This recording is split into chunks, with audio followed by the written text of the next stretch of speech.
아멘. 할렐루야.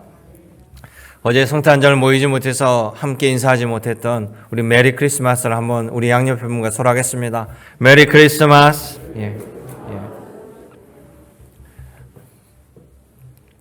한 주간 많이 놀라셨죠? 예. 지난주일 화요일에 저희 교회 집사님이 코로나 확진자로 발견되어서요. 한 이틀 소급을 해서 우리 교회 3부 예배 들으신 모든 분들에게 백신과 상관없이 검사를 받으시라 해서 현재까지 전원 음성이 나왔습니다. 물론 확진하신 집사님도 크게 증상이 없으시고 또 아프시지 않아서 집에 자가 격리 중이신데요. 함께 예배에 참석했던 주변에 있는 분들 한 9분이 동일하게 자가 격리 중에 있습니다. 그래서 부득불 금요일까지 교회 전면 출입을 금지하였고 어제도 성탄절 온라인 예배로 그렇게 드렸습니다.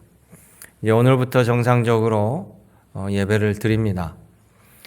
아무튼 우리가 잘 맞고 열심히 또 방역에 여러분들이 따라주셔서 2년 동안 확진자가 저희 교회에서 나오지 않은 것도 하나님의 큰 은혜고 또 여러분들도 큰 수고했다라고 생각합니다.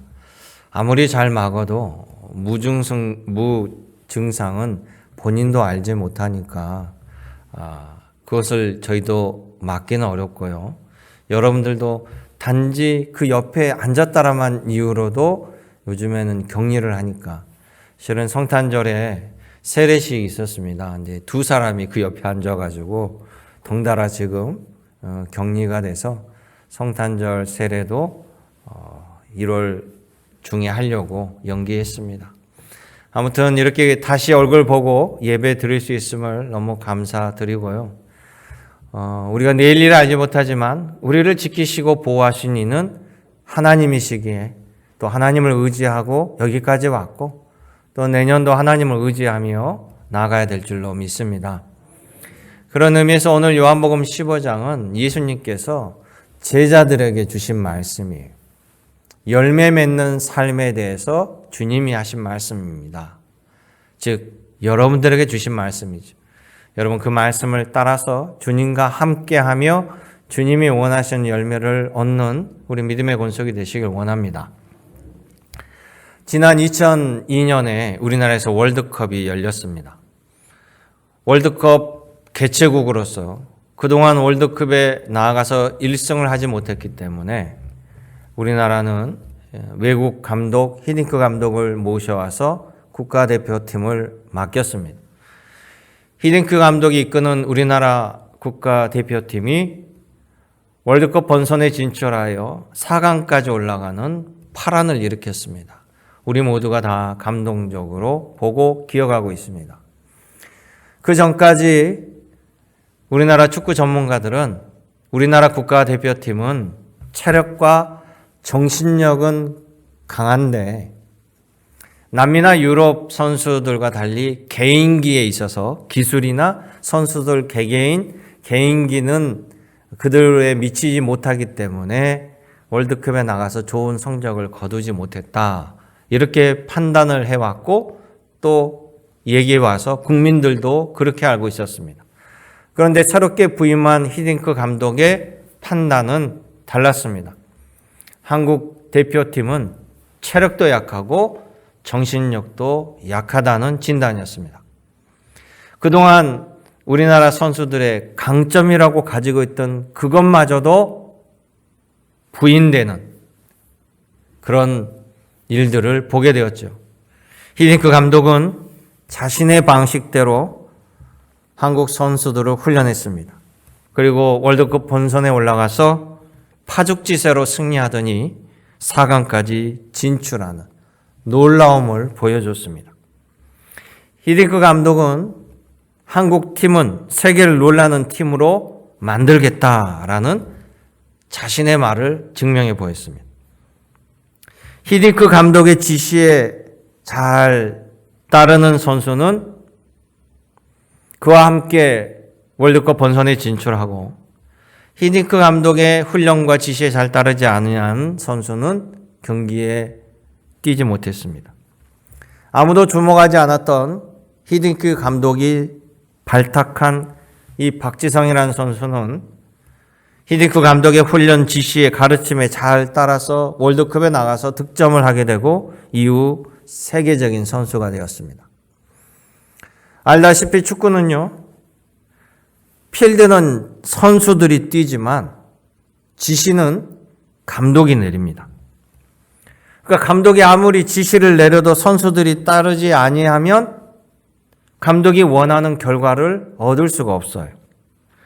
반면에 감독이 지시를 내리면 필드에는 감독이 함께하지 아니하고 선수들만 뛰고 있지만 그 지시에 따른 선수들은 감독이 원하는 결과를 낼 수 있다는 것이죠.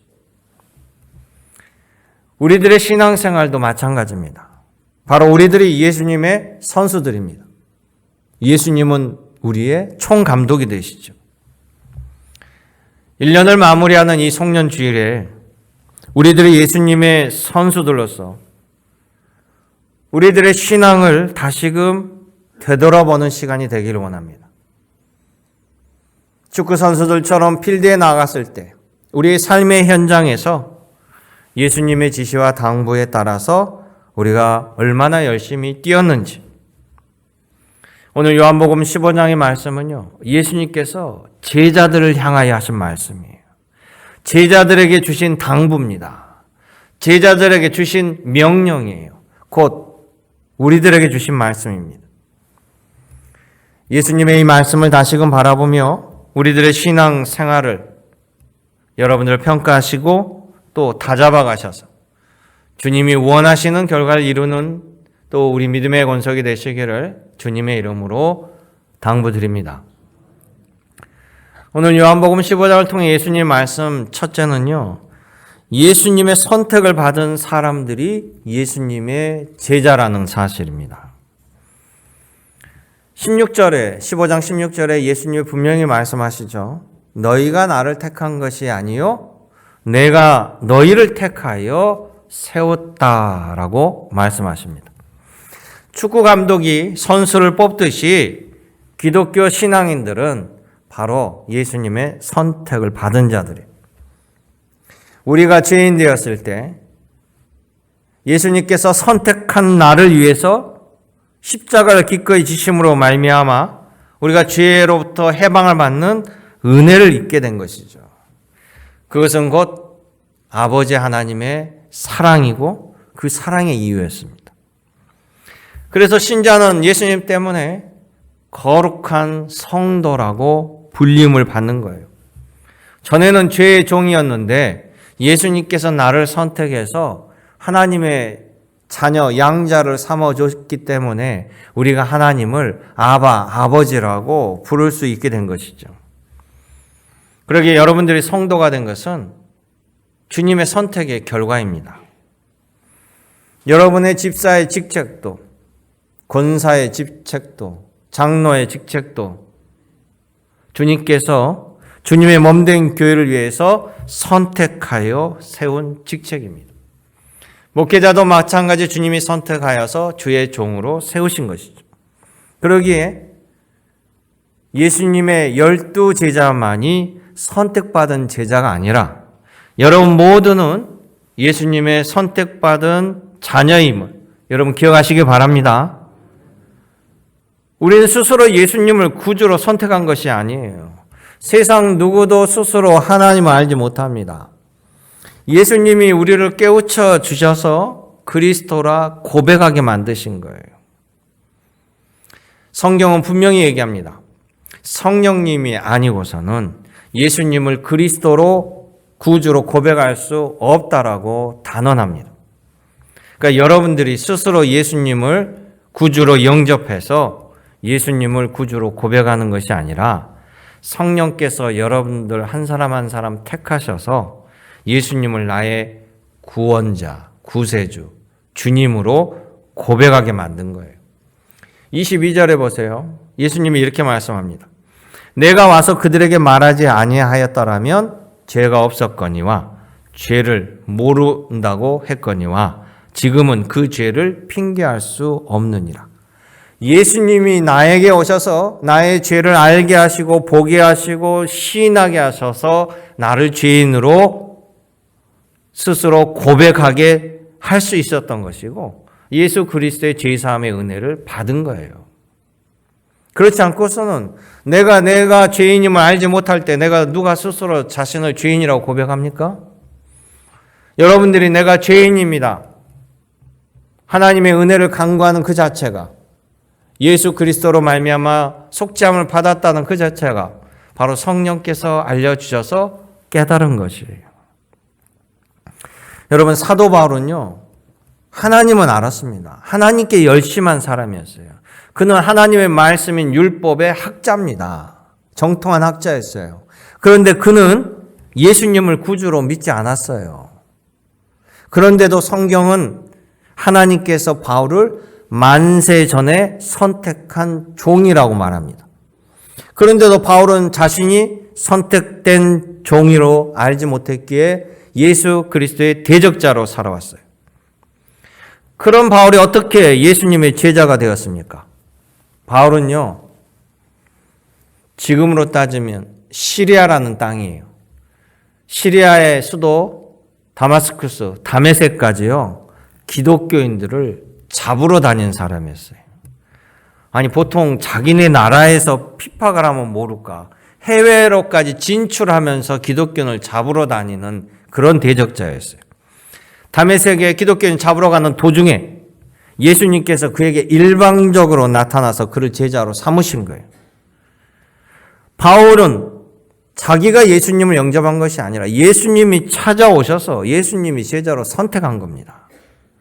그래서 그 이후에 선택된 제자로서요, 바울이 복음을 전하고 교회를 세웠던 거 바울이 한 게 아니에요. 주님이 선택한 자에게 성령께서 그 일을 이루게 만드신 겁니다. 여러분 믿으시기 바라요. 내가 오늘 예수님의 믿는 자로 살아가는 것, 여러분이 이 자리에 예배자로 앉아있는 것 자체가 우연이 아니라는 사실이에요. 주님의 선택의 결과입니다. 솔로몬 왕이요, 성막으로 되어 있던 주님의 예배 초소, 제사의 초소를 성전으로 최초로 만든 사람이에요. 성전을 건설했습니다.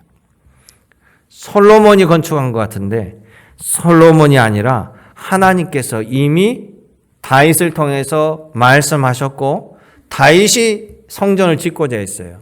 근데 하나님이 너가 아니고 네 아들에게 짓게 하겠다.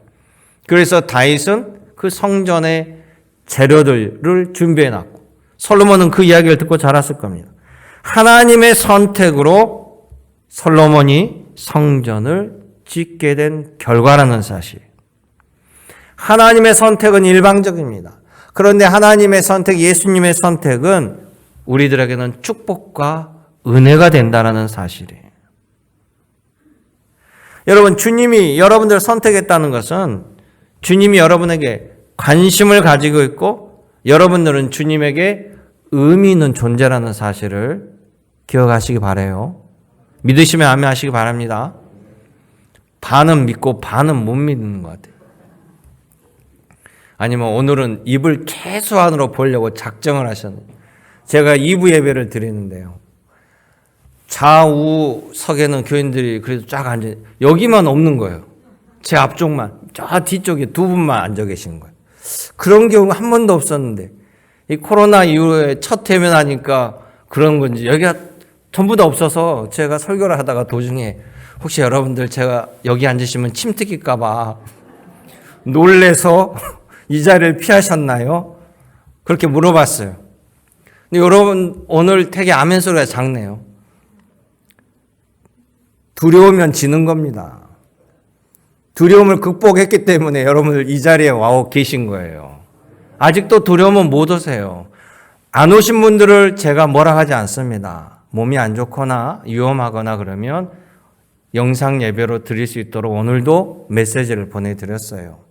그러나 이 자리에 오신 여러분들은 두려움을 극복하였기 때문에 오셨다라는 사실이에요. 주님이 나를 선택했다라는 것. 여러분, 나에게 의미 있는 것에 여러분 관심이 가고 눈길이 가지, 나에게 의미 없는 것은 여러분 생각지도 않아요. 그죠? 주님이 여러분들을 선택했다는 것은 주님이 여러분에게 관심이 있고 의미가 있다는 겁니다. 여러분의 모든 것이 주님의 관심사예요. 그러니까 올 1년 여기까지 지내오며 한 해를 맞이하게 된 것도요, 주님이 여러분을 향한 관심과 선택의 결과라는 사실입니다. 주님이 나를 자녀 삼아주시고 나를 선택해 주시고 예수님이 나를 제자로 삼아주셔서 그 은혜로 오늘 여기까지 오게 된 것을 하나님께 감사하기를 원합니다. 또한 우리 하나님은 올해만 계시고 내년에 안 계시는 것이 아닙니다. 내년에도 나를 통해 이루시고자 하시는 아버지 하나님의 은혜를 기대하며 이 송년주일을 주님께 영광과 찬송으로 잘 마무리하시기를 주님의 이름으로 당부드립니다. 두 번째는 예수님 안에서 우리는 열매를 맺어야 한다는 거예요. 예수께서 16절에 말씀합니다. 너희로 가서 열매를 맺게 하고 또 너희 열매가 항상 있게 하여 내 이름으로 아버지께 무엇을 구하든지 다 받게 하려 함이라. 아멘. 누가복음 15장에서는요. 15장 1절부터 포도나무에 대한 비유를 예수님이 제자들에게 하십니다. 나는 포도나무고 예수님은 포도나무고 우리는 그 포도나무의 가지라는 거예요. 농부는 하나님이라고 말합니다.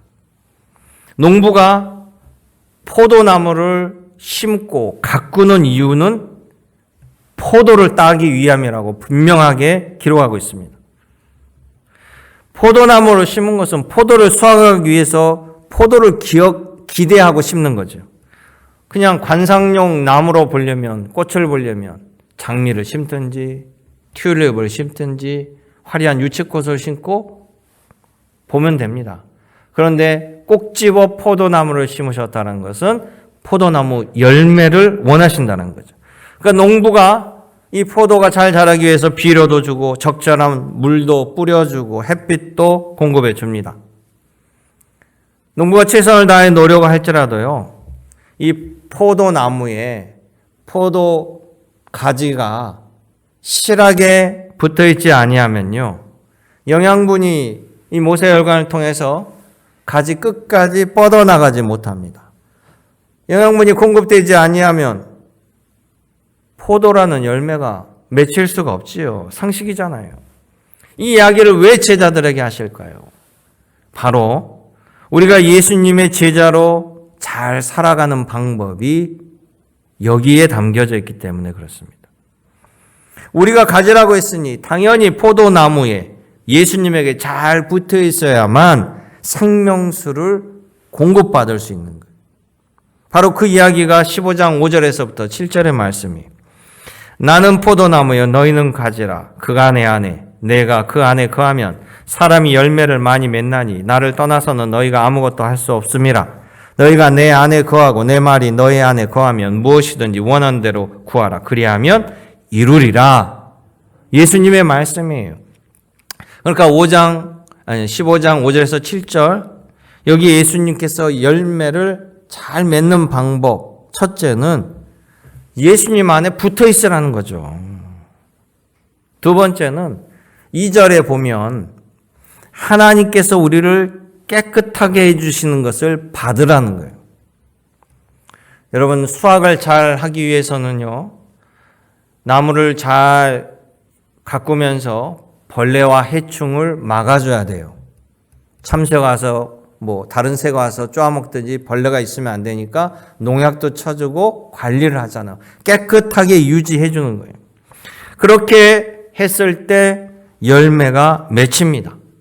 그 풍성한 열매가 맺히게 될 때 8절에 그래서 하나님께서 그 열매를 통해서 영광을 받으시고 우리는 확실한 주님의 제자가 된다라고 가르치고 있습니다.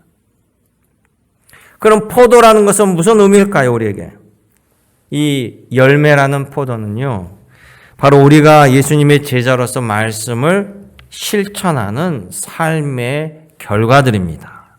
한마디로 사랑이 담긴 믿음의 행동들입니다. 남을 돕는 구제, 봉사, 섬김, 전도, 선교, 예배, 말씀 듣는, 또 말씀에 의거하는 행위들, 이 모든 것들이 바로 하나님이 가르쳐 주신 하나님의 사랑에서 기초해서 나와야 되고요. 예수님의 사랑으로 우리들의 삶의 결실이 그것이 나타나는 것이 열매라는 것이. 그래서 우리는 선택을 할 때도 예수님이 기뻐하는 진리의 길을, 바른 길을 선택하는 결과가 우리들에게 나타나야 된다는 것이죠. 여러분, 예수님도 그 사랑에 기초하는 열매를 우리에게 보여주셨습니다. 바로 그 열매가 여러분들을 말로만 사랑하시는 것이 아니라 여러분들을 죽음에서 건지시기 위해서 여러분들을 십자가에 가지 않게 주님이 막아서고 대신 예수님이 십자가를 지시는 죽음의 결과가 바로 최고의 사랑의 열매라는 거예요. 예수님은 우리 보고 그런 사랑의 행동을 요구하고 계시는 거죠. 오늘 이 송년주일에 여러분 올해를 지내오면서 여러분은 수많은 결정을 내리고 행동을 해왔습니다. 결정하고 행동을 내렸던 그 모든 근원이 예수님의 말씀, 그 사랑에 기초하고 있는지, 하나님의 말씀, 하나님이 여러분에게 베푸신 그 사랑의 그 뜻을 따라 행하였는지 이 시간 스스로 돌아보시기를 원합니다. 우리가 1년을 지내며 교회를 섬기는 일들, 직분을 감당하는 일들, 서로를 위해서 권면하고 기도하고 때로는 요구했던 모든 것들, 교회를 위한 사랑, 교인들을 위한 사랑, 목회자를 위한 사랑, 세상을 향한 예수님의 사랑에 기초한 행동의 결과가 있습니까? 아니면 내 요구와 내 의도를 관철하기 위한 결과들입니까? 하나님은 우리들에게 분명하게 그 열매를 찾으시겠다라고 말씀했다는 거예요. 여러분, 사람은요, 단번에 바뀌지 않습니다.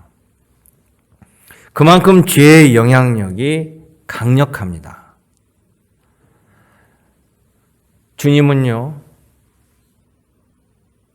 우리가 스스로 죄를 완전히 제하여 버리고 깨끗하게 되었다라고 말씀하지 않아요.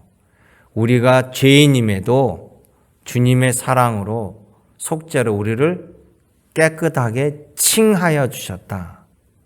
죄인을 이제 의인으로 칭하여 주시고 인정해 주시고 받아주시는 거예요. 우리가 그 죄값을 치르거나 내 스스로 죄를 완전히 떨쳐버릴 수 있는 것이 아니라, 그러니까 우리에게는 죄의 영향력과 죄의 속성이 강력하죠. 그래서요, 신앙은 죄의 본성을, 강력한 본성을 거스리는 일입니다. 신앙이 어려운 이유예요. 그래도 우리는 그 길을 가야 합니다. 그 길이 바로 생명의 길이고 복된 길입니다. 구원의 다른 길이 없어요. 그리고 우리 주님이 여러분들을 그 길로 이끄시고자 강력하게 여러분들을 끌어당기시고 뒤에서 미시고 그 길로 함께 동행하신다는 사실이에요. 그러니까 여러분, 어제보다 더 나은 오늘의 믿음으로 우리가 한 걸음 한 걸음 진보하기를 주님의 이름으로 당부드립니다. 비록 가랑비처럼 매우 미미하겠지만 우리가 변화를 이룬다라면 어제보다 나은 믿음으로, 오늘보다 더 나은 내일의 믿음으로 한 걸음 한 걸음 진일보하는 변화를 이룬다라면 예수님께서 우리에게 찾으시는 사랑의 열매가 반드시 나타나게 됨을 믿으시기 바라요. 주님 안에는 능치 못함이 없습니다. 우리가 그것을 할 수 없다라면, 이룰 수 없다라면 주님은 우리에게 요구하시지도 명령하시지도 않습니다. 그러나 주님이 우리에게 말씀하셨다라는 것은 우리가 그 길을 갈 수 있고 이룰 수 있다라는 사실이에요. 여러분 모두가 하나님이 그것을 기대하고 그 열매를 바라보시길 원합니다. 주님의 기쁨 되시기를 주님의 이름으로 축복합니다. 세 번째 말씀은요. 예수님은 시종을 우리에게 알려주시며 앞으로도 우리와 함께 우리를 인도해 주신다라는 거예요. 처음과 끝 명명백백하게. 하나님은 항상 우리에게 알려주시는 하나님이었어요. 사람이 끝을 알 수 있고 그 끝에 다다를 수 있는 길을 알게 되면, 방법을 알게 되면 평안을 얻지요. 요한복음 15장은 이 예수님이 제자들에게 하신 말씀은요, 일종의 지금 유언의 말씀입니다. 고별 설교예요. 예수님이 예루살렘 성에 입성하셔서 마지막 일주일을 보내시고 지금 성목요일에 함께 모여서 식사를 나누시고 세족식을 하시고 이제 다음날은 붙잡히시고 십자가에 죽으시고 이런 일들이 기다리고 있어요. 그러니까 지금 예수님은 유언과 같은 마지막 고별 설교를 제자들에게 중요한 당부를 하고 있는 거예요. 근데 예수님의 말씀을 들어보면 예수님께서는 당신이 가시는 길을 이미 잘 알고 계셨습니다. 그리고 그 결과가 어떻다라는 것도 잘 알고 계셨어요. 그러기에 예수님이 그 결과를, 미래 일을 모른다라면 내가 아버지 집에 너희를 위한 거처를 예비하러 간다. 거처를 예비하면 나 있는 곳에 너희도 있게 하려고 돌아오겠다. 이렇게 말씀하실 수가 없습니다. 이 말씀은 뭡니까? 결국 예수님이 우리를 위해서 준비하시는 게 있고 그 준비한 것을 누리게 하시기 위해서 우리를 그곳으로 올 수 있도록 이끌 수 있는 방법과 그 모든 설명을 가르쳐 주시고 주셨다라는 사실이에요. 15절에 보면 이제부터 모든 것을 가르쳐 준 제자들에게 너희는 나의 친구다 그래요. 내가 아버지께 들은 것을 다 너희에게 알게 하였음이라. 여기서 너희는 종이 아니고 친구다 이것은요, 나랑 같은 동료라는 거죠. 종과 친구는 레벨이 다릅니다. 계급이 달라요. 그러니까 분명한 것은 하나님께서 우리들의 목적지와 가는 방법 그리고 잘 갈 수 있도록 인도해 주시는 분이라는 사실이에요. 어떻게 보면 성경은 우리 인생과 죽음 이후에까지 모든 매뉴얼이 설명서가, 인생의 설명서가 담겨져 있는 겁니다. 우리는 예수 그리스도를 통해서 죄사함을 받고 영생 구원, 내 아버지 하나님의 나라, 그 모든 일들을 다 이미 들어서 알고 있습니다. 그렇게 가기 위해서는, 그렇게 이루어지기 위해서는 바로 예수님 안에 있어서 예수님이 인도하시는 그 걸음을 한 걸음 한 걸음 나아가야만 복을 얻는다라는 사실이에요. 여러분, 모세에게 임하신 하나님께서요, 이스라엘 백성들 애굽에서 노예로 살고 있는 600만 명을 내가 너희들을 더 이상 노예로 살지 아니하고 온전히 하나님을 찬양하고 예배할 수 있는 젖과 꿀이 흐르는 가나안 땅으로 너희들을 보내겠다. 인도하겠다. 그곳에 정착해 살게 하겠다. 모든 스케줄을 말씀하신 거예요. 모세에게 알려줬습니다. 이스라엘 백성들에게 알려줬습니다. 그리고 스스로 찾아오라고 하지 않았어요. 주님이 함께 동행하셨습니다. 주님이 인도하는 길로 따라가다 보니까 바다가 가로막았어요. 못 가는 줄 알았습니다. 그런데 주님은 이스라엘 백성들을 인도하면서 바다가 가로막으면 바다를 갈라서 길을 내셨어요. 광야로 진입했습니다.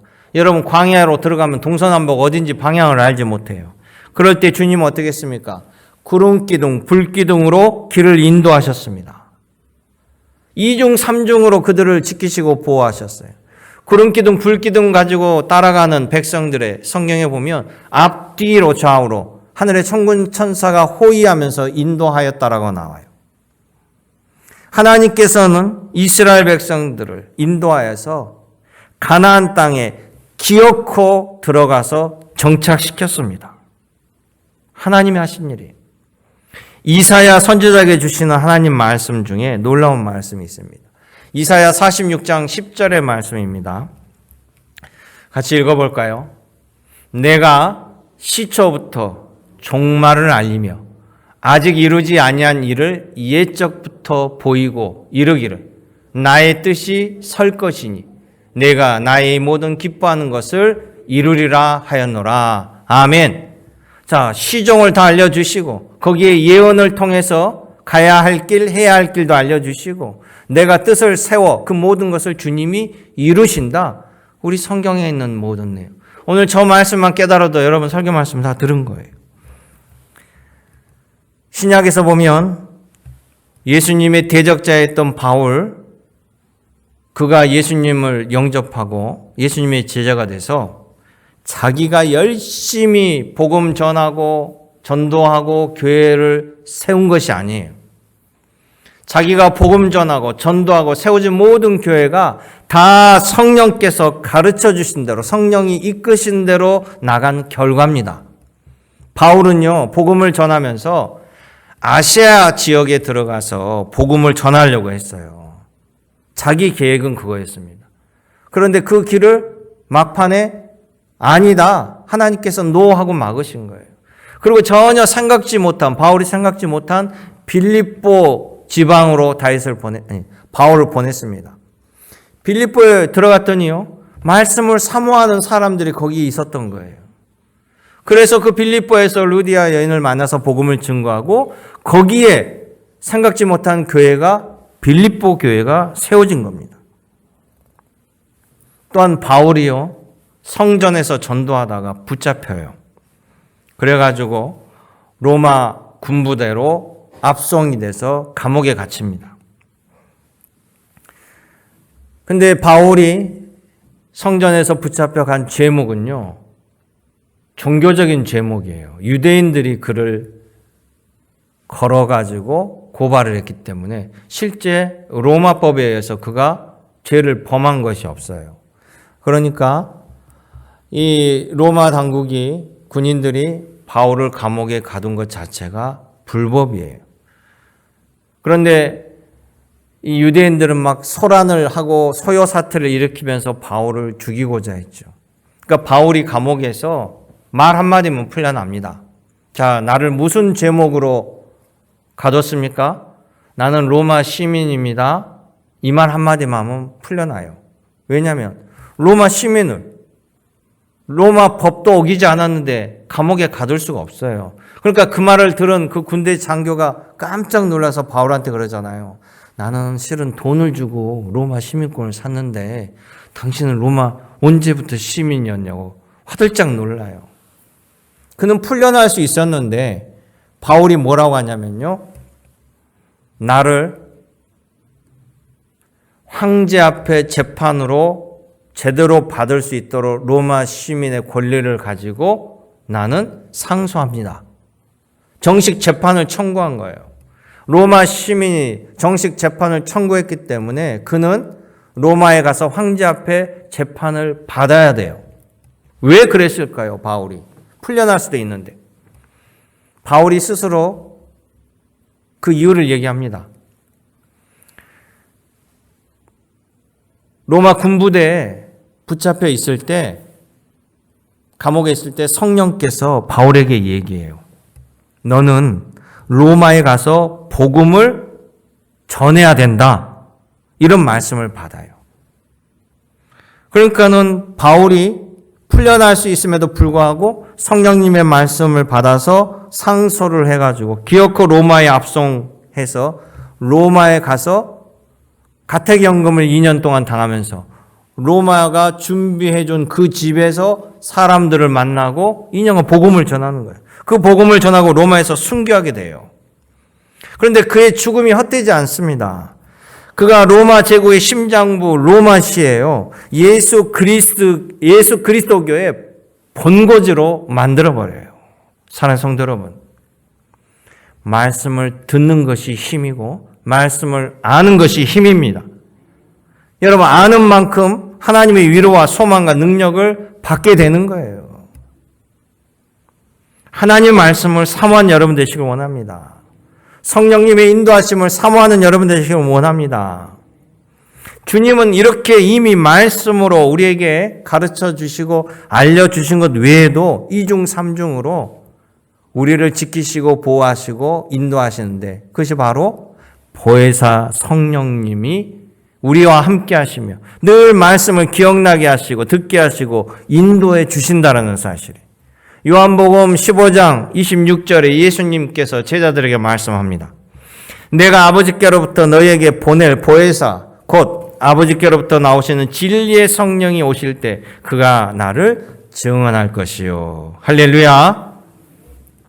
오늘도 성령님이 여러분과 함께 하신다는 거예요. 오늘도 말씀을 들을 때 여러분 심령에 들을 길을 열어주시는 것이 바로 성령님의 활동입니다.